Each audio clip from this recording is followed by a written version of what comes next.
प्रश्न है, बिंदुओं -1, 7 और 4, -3 को मिलाने वाले रेखाखंड को 2:3 के अनुपात में विभाजित करने वाले बिंदु के निर्देशांक ज्ञात करिए।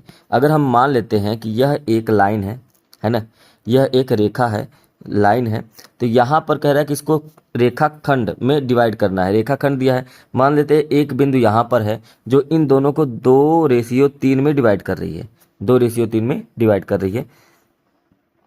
तो देखिए यहाँ पे 3 बिंदु आपको दिखाई दे रहे होंगे, एक तो ये ए और एक ये बी और एक ये सी। तो 3 बिंदु आपको दिखाई दिए। तो जो ए बिंदु है इसको मान लेते हैं -1, 7, जो बी बिंदु है इसको मान लेते हैं 4, -3 और सी बिंदु हमको नहीं पता है, यही ज्ञात करना है, तो इसको x, y मान लेते हैं।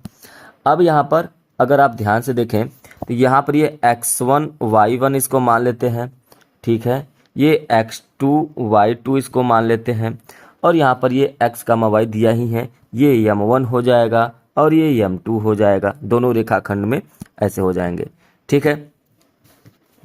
तो आपको पता है कि यहाँ पर क्या निकालना है, इस बिंदु का निर्देशांक निकाला है, यही x, y। तो आप सी x, y बराबर क्या होता है, तो आप कहेंगे ये x, जो बिंदु हो जाएगा तो ये हो जाएगा पहले ब्रैकेट में m1 x2 plus m2 x1 बटे में m1 प्लस m2। अब y के लिए आप क्या करेंगे, m1 y2 plus m2 y1 बटे में m1 प्लस m2, ये ब्रैकेट बंद कर देंगे। अच्छा, वैल्यू की बात करें तो आप कहेंगे x1 का मान कितना आ गया -1, x2 का मान कितना आ गया 4, उसी तरीके से y1 का मान 7 है, y2 का जो मान आया है वो -3 है। इसके अलावा m1 बराबर 2 आ गया, m2 बराबर 3 आ गया। तो ये सब मान है और इसी वैल्यू को यहाँ पे पुट करना है, तो ये c हो जाएगा। m1 का मान कितना है, तो ये 2 हो जाएगा।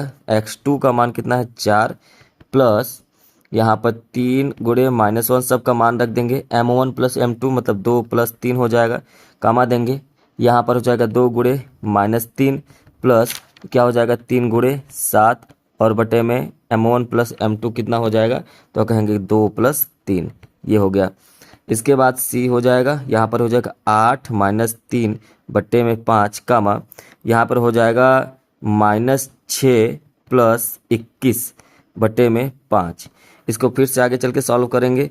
c 8 में से 3 क्या 5 बटे 5 हो जाएगा, कामा और यहाँ पर 21 में से आप 6 को घटा देंगे तो 15 बटे 5 हो जाएगा। इसके बाद फिर इसका c करेंगे, 5 काट देंगे 1 आ जाएगा, ये इसको काट देंगे तो ये 5 या 15, 1, 3 आ जाएगा और यहीं c, x, y है, तो ये बिंदु आ जाएगा 1, 3। उम्मीद है कि आपको ये क्वेश्चन समझ में आया होगा। समझ में आया हो तो इसे लाइक करें, शेयर करें, चैनल पे पहली बार है तो जरूर से जरूर सब्सक्राइब करें।